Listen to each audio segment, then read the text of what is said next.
Em um mundo com cidades não planejadas para incluir a todos, pessoas com deficiência são campeãs em resiliência e superação de obstáculos. Mas há quem enfrente esse desafio e ainda saia em busca de outras vitórias. Os nossos paratletas são inspiração para os mais de 14% da população brasileira que vivem com algum tipo de deficiência. Os primeiros Jogos Paralímpicos aconteceram depois da Segunda Guerra Mundial, com o desejo de soldados mutilados em batalhas de permanecerem ativos. De lá para cá, a prática do esporte adaptado só fez crescer e ganhar espaço, desafiando preconceitos e uma sociedade acostumada a ignorar o potencial desses atletas. No nosso programa de hoje, a gente vai conversar sobre paratletas com o gerente da Andef, Anderson Lopes, a Daniele Muniz, que é especialista em psicologia do esporte, e José Mauro Vilarinho, que é atleta do voleibol sentado. Muito obrigada pela presença de vocês aqui com a gente no estúdio. Temos dois campeões aqui, né, Daniele? Eu quero começar com você, José Mauro, trazendo a sua história com o esporte, como é que ela começou, em que momento você se percebeu um atleta e o que isso representou na sua vida. Bem, eu comecei a jogar o voleibol com 17 anos, o voleibol em pé, né, o convencional. E, posteriormente, quando eu ingressei na faculdade de Direito da UERJ, eu pude jogar pela faculdade, cheguei a ser campeão universitário. Mas, assim, onde eu realmente me encontrei jogando voleibol foi quando começou o voleibol sentado no Brasil, que foi finalzinho de 2002. E, a partir de 2003, foi quando os clubes começaram, né, as associações começaram a se formar para montar as equipes. Eu comecei a jogar pela Andef. E, a partir daí, me apaixonei pela modalidade, né, e jogo até hoje, né. Eu ingressei à seleção brasileira desde a primeira, que foi montada em 2003. Nesse ano, nós tivemos a oportunidade de jogar um Parapan na Argentina, em Mar del Plata. Fomos medalha de prata nesse torneio, mas, infelizmente, não deu direito a participar de uma Paralimpíada, que seria só o campeão, né, que seria a Paralimpíada de Atenas, em 2004. Mas, posteriormente, ainda pela seleção brasileira, jogando o Campeonato Mundial, nós conseguimos ser campeão no Parapan, aqui no Rio de Janeiro. Na ocasião, eu era capitão da seleção brasileira e foi o grande marco, né, da seleção de voleibol sentado, essa medalha de ouro do Parapan. Isso também deu para a gente o passaporte para jogar a Paralimpíada de 2008, que foi na China. E a partir daí, eu sempre continuei jogando. Joguei pela seleção brasileira até o ano de 2011, um torneio que teve, internacional. E a partir de 2011 eu saí da seleção, até por uma questão natural de renovação de atleta e tudo mais. Mas eu ainda continuo jogando o voleibol sentado, campeonatos nacionais, jogo atualmente pelo Vasco da Gama. O esporte é uma motivação continuada, isso, né? Para qualquer pessoa, né? Isso está no meu sangue, né? O voleibol sentado, minha esposa sempre brinca comigo. Eu falo assim, vou parar de jogar. Ela fala, tá bom, você deve estar brincando comigo. Ela ri, ela sabe que eu não vou parar. A gente vai voltar para essa história já, Zé Maura. Eu queria trazer o Anderson aqui também, que tem uma experiência legal, né? Medalha de ouro em arremesso de disco, lançamento de disco. Como é que você encontrou o esporte, Anderson? E você acha que uma vitória num esporte paralímpico é diferente de um esporte tradicional? Então, eu nasci com uma paralisia cerebral numa cidade em São Gonçalo, aqui no estado do Rio de Janeiro. E na minha parte de fisioterapia, eu associei a parte de esporte como reabilitação física. E foi muito mais do que uma reabilitação física, foi uma reabilitação social, psicológica, enfim. E quando eu conheci o lançamento de disco, minha primeira Paralimpíada foi em Barcelona, 92, a minha história é muito longa, eu sou um dos primeiros atletas. Campeão mesmo. E a minha primeira medalha em Paralimpíada foi em Atlanta, em 1996. E aí eu falei assim, caramba, esse negócio de esporte para pessoa com deficiência, mesmo que o Brasil não conheça, mesmo que a mídia não queira transmitir, eu acho que eu tenho que dar o retorno social para minha família, que acreditou muito na minha reabilitação, e principalmente para as mães e pais que nascem no país, crianças com paralisia cerebral, para mostrar para eles que é possível, sim, essas crianças ter o espaço. Então, eu acho que, muito mais do que a minha medalha que eu coloquei no peito em Atlanta em 96 e em Sydney em 2000, a minha maior vitória é transformar essas vidas, mostrar que é capaz de um país mais acessível, um país que respeite milhões de brasileiros que ainda estão dentro de casa sem seu direito de ir e vir. Eu acho que essa grande medalha da vida de passar para a sociedade esse espírito e garra do esporte paralímpico, que é uma coisa muito legal. Você passa na paixão que você fala, você já, né, traz muita emoção, é muito bom ouvir, porque na verdade o esporte, né, Daniela, ele traz muita vontade, força para ir à frente, muitos desafios para qualquer pessoa, né, independente de ser o esporte paralímpico ou o para-atleta ou o atleta tradicional, o esporte muda a vida das pessoas, né? Agora, no seu entendimento, na área psicológica aí, tem diferença nessa motivação ou é a mesma coisa? Como é que você avalia? O esporte, de maneira geral, ele gera nos seus praticantes essa sensação de desafio, né, de superação dos seus próprios limites, tanto para os atletas sem deficiência como para os com deficiência. A diferença, eu acho que está no ponto de vista de quem observa, porque muitas pessoas observam o para-atleta do ponto de vista da falta, daquilo que eles não têm, daquilo que eles não conseguem, daquilo que eles poderiam fazer, mas por uma alimentação fica mais difícil. E quando você trabalha com esse tipo de modalidade, a gente trabalha o potencial, aquilo que eles podem fazer, aquilo que eles têm condições de. Então, eu acho que isso, para o praticante de exercício de maneira geral, de esportes, isso aumenta a motivação significativamente. Porque enquanto a sociedade olha para essa referência negativa daquilo que falta, o esporte dá essa possibilidade de dizer, olha, você consegue. Olha só as coisas que você pode fazer a partir das suas potencialidades. Concorre com você mesmo, no final das contas, né? Exatamente. Então, acho que o motivador está aí, na superação dos limites que às vezes até a própria pessoa não reconhece, ou pelo menos não conhece esse potencial que está ali guardado. Ela até falando isso, é interessante falar porque nós que portamos algum tipo de deficiência, muitas das vezes, né, Mauro? Toda vez as pessoas falam, você não vai conseguir, você não vai conseguir. E aquilo, para que a gente trabalhe psicologicamente falando, transformar aquilo em energia positiva, que é o grande barato. Quando a gente consegue fazer, tipo assim, todo mundo está falando que, pô, o Anderson tem uma paralisia no seu lado direito, ele não vai conseguir lançar disco, ele não vai... Enfim, é muito não... para depois a gente mostrar que é capaz. Muito não, né? Acho que agora você disse tudo. É muito não para a pessoa com deficiência, em todos os dias, em todos os momentos, e para o atleta o tempo todo. Acho até importante, quero salientar aqui, que o Brasil está entre os 10 países do mundo mais vitoriosos no esporte, né? No para-esporte? No esporte paralímpico, no para-desporto. No para-desporto, né? Então, assim, apesar de toda a dificuldade, melhorou nos últimos anos, gente? O que mudou? Sim, houve uma melhora significativa, né? Inclusive pela até a quantidade de atletas que a gente tem hoje praticando o esporte, né? Transportando para a minha modalidade, eu posso dizer que hoje em dia a gente está com uma seleção brasileira com um nível muito forte de atletas comparado realmente às grandes potências lá fora, que é o caso do Irã, o caso da Bósnia, que são os melhores times de voleibol sentado no mundo. Então, nós temos uma quantidade muito grande. Quando o voleibol começou do Brasil, mais de 70% dos atletas, eles vinham do futebol de amputados, que estavam migrando para o voleibol. Hoje em dia, a gente já tem atletas do próprio voleibol mesmo. São pessoas que já começaram a ter a própria informação do voleibol sentado e aquilo que eles querem, né? Eles não estão vindo migrando de uma outra modalidade. Então, essa questão é muito interessante. Nós estamos com um quadro bem expressivo de atletas.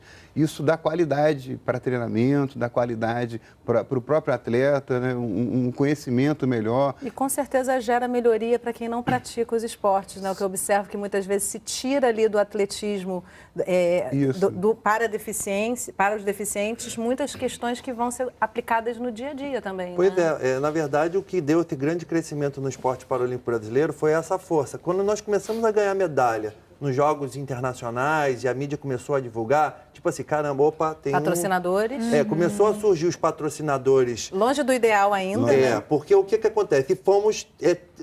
Quando eu recebi um tapinha nas costas de um governante, até do presidente da República, parabéns pela sua medalha. Eu falei, não, olha só, parabéns pela medalha, tudo bem, mas tem grande parte de pessoas que ainda estão dentro de casa que faltam ações públicas. Então, começaram a ser redigidas novas legislações de acessibilidade, direitos para as pessoas com deficiência e para o esporte paralímpico surgir através de lei, porque até então... Esse ano, inclusive, foi colocado aumentou a legislação do Estatuto da Pessoa com Deficiência, mas antes disso teve a mudança da Lei Pelé, no advento de onde tinha a palavra olímpica, botar a palavra paralímpica, que antes era Paralímpica. É um processo, né? Foi um processo. O surgimento da Bolsa, né, de atleta, que hoje faz com que muitas pessoas com deficiência, eu tenho um potencial como atleta, vou tentar essa bolsa. Então, você tem a Bolsa Nacional, tem a Bolsa Internacional, tem a Bolsa Paralímpica, que cria uma disputa, né, para que outros atletas possam vir. Mas falta muito. Eu acho que falta muito as empresas privadas,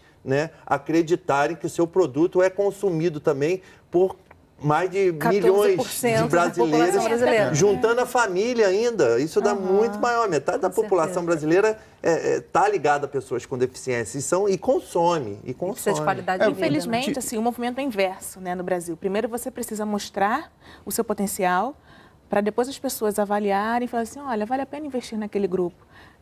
Até mesmo nas referências das pessoas que trabalham, da equipe multidisciplinar, hoje nós temos uma quantidade até razoável de profissionais da fisioterapia, da psicologia, que atendem essa demanda.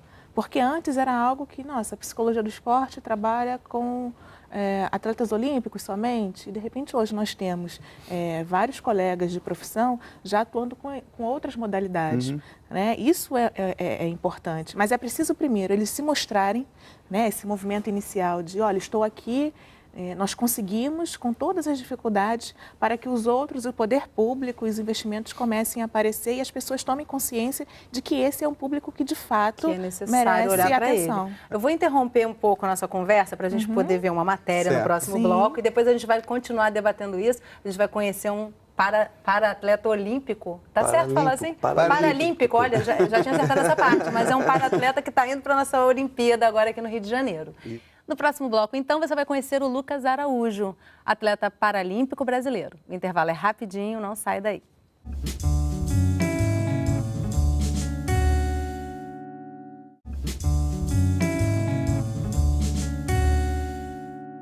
Estamos de volta conversando sobre paratletas. E agora você vai conhecer o Lucas Araújo, medalhista de bocha, um esporte paralímpico.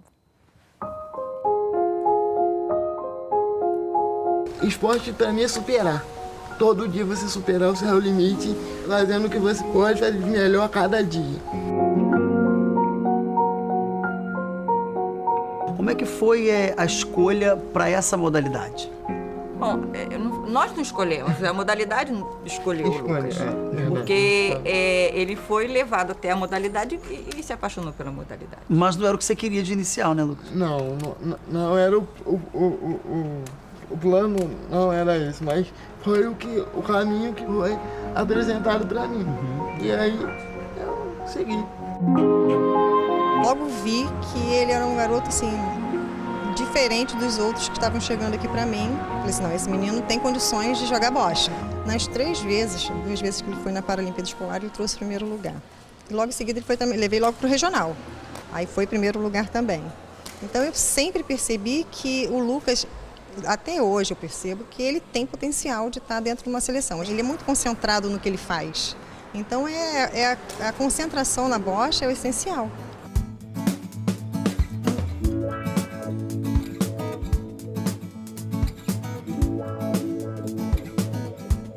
Lucas, quantas medalhas tem aqui? São 22 no total.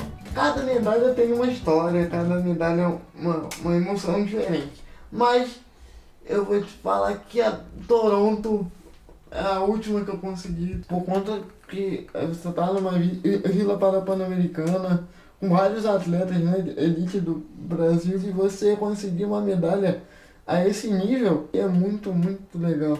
Então eu considero essa medalha não a mais importante, mas a que eu tenho um carinho especial.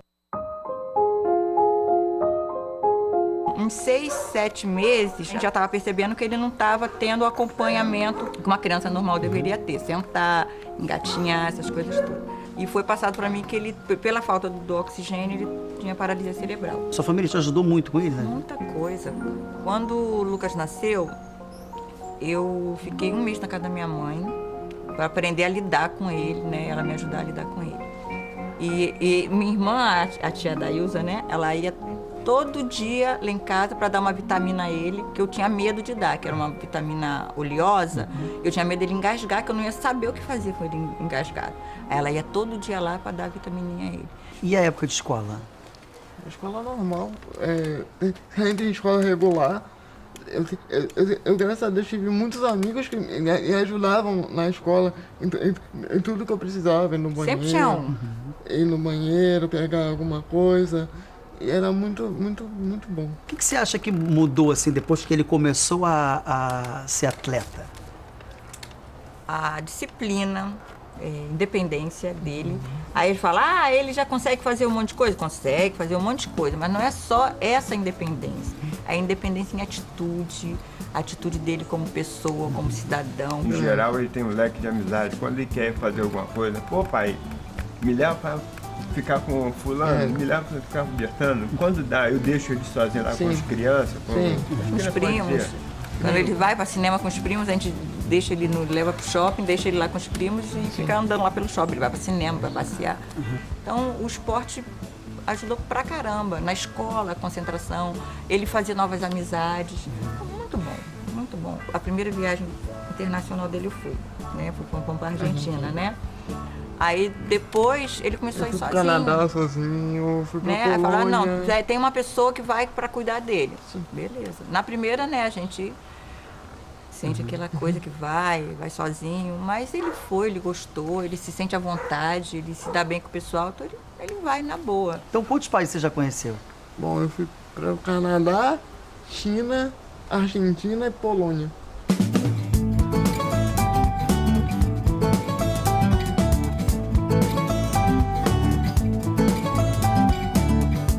Lucas, me diz como é que tá o treino aí hoje?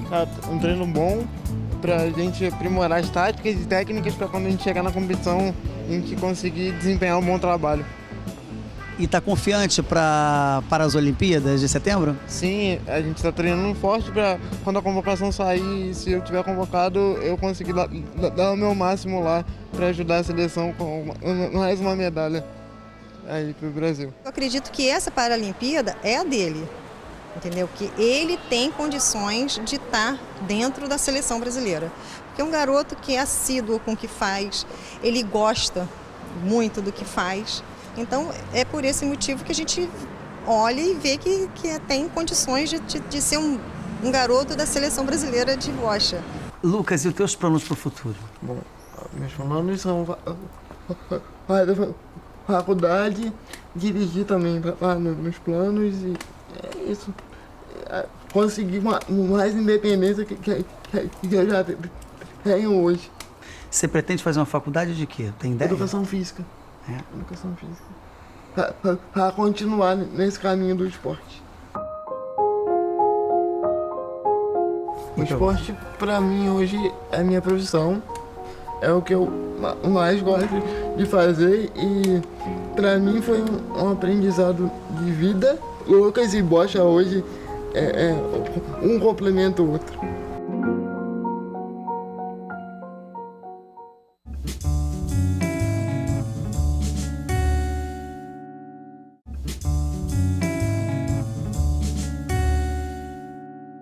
Estamos de volta conversando sobre paratletas com José Mauro Vilarinho, atleta do voleibol sentado, o gerente da Andef e paratleta Anderson Lopes e Daniele Muniz, especialista em psicologia do esporte. Gente, a gente viu a história do Lucas, assim, com certeza ela representa muito de todos os atletas, né, que atravessam diversos desafios para conseguir espaço nessa sociedade e nesse esporte que não leva todo o valor que poderia ter, né? Agora, uma coisa que me chama a atenção é a questão que eles dizem que o esporte, que a atividade escolheu ele em algum momento. Vocês sentiram assim também? Como é que vocês escolheram a modalidade ou a modalidade escolheu vocês? Na verdade, o esporte aparece assim. Eu comecei com natação para minha reabilitação, treinei futebol, treinei atletismo, fui corredor. Depois, no lançamento de disco, que é a prova mais complexa, que a prova me achou. Mas eu queria ser um atleta paralímpico. Eu acho que o Lucas ali representa uma classe, né, que é capaz, né? Então, quantos Lucas estão dentro de casas hoje, desacreditado, e o Lucas mostrou para o pai e para a mãe dele que é possível, sim, treinando, se dedicando, estudando e tendo oportunidade. A oportunidade essa que a Andef, né, como outras N instituições existe no país, de mostrar que fazer uma reabilitação física associada a uma prática de esporte é uma coisa muito legal e tem dado muito certo na Andef, formando atletas para o Brasil inteiro. Então, eu acho que o mais legal é isso, essa parceria. Família, atleta, instituição Andef, mostrando que é capaz. Cidadão produtivo, Sim, né, gente? Exatamente, até porque nesse processo da escolha da modalidade ou da inserção no esporte, o indivíduo ele vivencia um processo de autoconhecimento.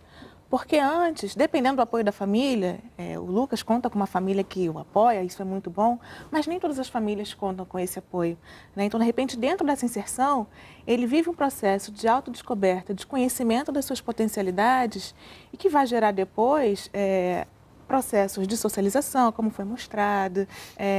Alguma independência. Né? E, de repente, esses que estão dentro de casa talvez jamais vivenciaria ou podem vivenciar situações parecidas como viajar para outros países, conhecer outras pessoas, enfim. Essa oportunidade, ela deveria ser oferecida para todos os brasileiros. No meu caso, em especial, eu sou natural do estado do Piauí e o meu irmão, na ocasião, ele jogava voleibol já. Inclusive, chegou a jogar até pela seleção brasileira, né, a seleção do estado do Piauí. E aquilo me incentivou, eu queria praticar um esporte, né? Eu tenho uma sequela de poliomielite na perna direita e eu queria praticar. E vendo ele jogar, eu acabei me interessando pela modalidade. Como você joga sentado, você não pode saltar para ter, né, a impulsão para poder atacar a bola. Você tem um atleta com uma característica, ele tem um braço muito grande, facilita muito para ele jogar o voleibol sentado. Então, hoje em dia, a gente consegue já, né, pensar determinado atleta e colocar na modalidade específica, nesse caso que é o voleibol sentado. Um acolhimento do atleta aí, né? Agora eu quero chamar a atenção aqui, vocês já colocaram, tanto a Daniele quanto você, Anderson, a família, né? A questão da família, quando ela não trata, né, aquele deficiente como um coitadinho, né, não tenta mascarar ele dentro de casa, não deixar ele sair, né? Isso também é importante. Eu, na minha infância, eu tinha isso. Eu brincava com meus irmãos, somos uma família de 5 no total, e eu competia com eles, em igualdade de condição. Dentro da minha limitação, na hora de correr, eu corria menos que eles, mas fazer o quê, né? Mas, assim, a família é importante, né? Hoje em dia, por exemplo, eu coordeno um voleibol sentado de praia, num projeto que é o Praia para Todos, que existe no verão, na praia de... Aonde acontece? Na Praia da Barra, no posto 3. Sempre no verão. É um projeto mais voltado ao banho assistido para cadeirantes. Mas a gente tem lá o voleibol sentado na areia, que é bem democrático, como o Anderson já falou. Deve ser difícil, Bessa. Tem um pouco mais de dificuldade, porque a areia te prende mais um pouco, mas dá para jogar sem nenhum problema, né? Então, assim... Queria ver uma pessoa sem deficiência conseguir fazer sucesso nesse esporte. Não, eles pedem muito, porque né? é difícil você se locomover. E lá é interessante que a gente bota cadeirantes para jogar, né? Até aqueles que têm dificuldade de se manter o corpo ereto e tal, por não ter, né, a questão toda da rigidez e tudo, mas tem alguém do lado apoiando, senta do lado, coloca para jogar, isso é interessante. O esporte é muito lindo, né? Sim. E eles se sentem bem gratificados, porque para ele, outro dia eu estava jogando, cara, nunca imaginei que pudesse jogar voleibol sentado, que você tem que se mexer, tem que ir para lá, para lá. Mas ele está ali, está curtindo, isso é que é interessante. Tá a pessoa vivendo, está bem, né? está vivendo. E se isso está feliz, né? desde a infância, né, as crianças começam a ter acesso, isso contribui para a formação da personalidade. Então, se você é tratado dentro de casa como coitadinho, como vítima, aquela criança vai internalizar esses conceitos. No entanto, se você oferece essas possibilidades de prática, ela vai construir uma autoestima mais positiva, vai confiar mais em si, no seu potencial, e isso ele vai carregar para o resto da vida. Né? Reconhecimento de limitações e potencialidade, Exatamente. sobretudo, né? Sobre isso. Agora, vocês acham, aí faço uma pergunta bem aberta mesmo, que a prática do esporte adaptado é uma forma de ativismo? Para mim foi uma grande ferramenta. Eu rodei o Brasil, rodei o mundo e através da minha medalha eu pude mudar conceitos, paradigmas e mudar legislações. Então está na minha essência essa coisa de ativista. Já fui para os Estados Unidos, para outros países falar sobre... Muda muitas realidades, Muda, né, e é Anderson? Possível, porque você não está mais ali o Anderson deficiente, Anderson Lopes deficiente, está ali o Anderson Lopes, medalhista paralímpico. Exato. Entendeu? Então esse conceito mudou. Você Então, conseguiu, muitas pessoas podem conseguir, E eu estou embasado, eu estou consciente do que é preciso. Então não tem que discutir comigo a falta de uma rampa onde tem uma escada, aonde um ônibus pode levar um obeso, um idoso, um deficiente, a gente falando com propriedade. Está aí a lei. A lei não foi mudada à toa, a lei foi mudada por esses ativistas que, através do esporte paralímpico, ocuparam o seu espaço. Parabéns, muito bom ouvir isso. E certamente para o deficiente, né, que tem essa oportunidade de começar a praticar uma modalidade e que está sabendo que tem potencial para ele chegar a ser uma atleta de uma seleção brasileira, de poder viajar, isso gera na cabeça do deficiente certamente uma vontade de melhorar ele socialmente, melhorar e dentro da própria modalidade, ao se dedicar aos treinamentos, saber que pode representar o país. Não tem coisa melhor no mundo do que você viajar, né, representar o país e subir ao pódio. E representar a capacidade, Exato. gente. Não estamos nem falando em, sei lá, ganhar uma medalha de ouro, mas subir ao pódio, entendeu? O ouro, então, nem se fala, que é você escutar o hino do teu país. Já é uma vitória, né, gente? Eu acho que estar vivendo, estar ativo é uma grande vitória. E eu queria agradecer muito a participação de vocês, em especial. Terminou. Já acabou o programa, passou rápido, né? Mas, assim, dizer a vocês que eu estou muito orgulhosa de estar com vocês aqui. Pessoas vitoriosas, atletas, acima de tudo. E é lindo, realmente, poder ouvir a história de vocês e espero estar motivando quem está assistindo a gente. Aliás, tenho certeza que a gente está motivando. Sim, isso aí. Muito obrigada, apareça gente. bastante atleta do voleibol sentado agora. Muito bom. E se você se sentir inspirado e quiser rever esse programa, entra na nossa página no Facebook. Aproveita para mandar uma sugestão de assunto e interagir com a gente. Curte lá. E obrigada por acompanhar a nossa conversa aqui pelo Canal Saúde, pela internet ou um dos nossos canais parceiros. Eu te espero na nossa próxima Conversa em Família. Tchau.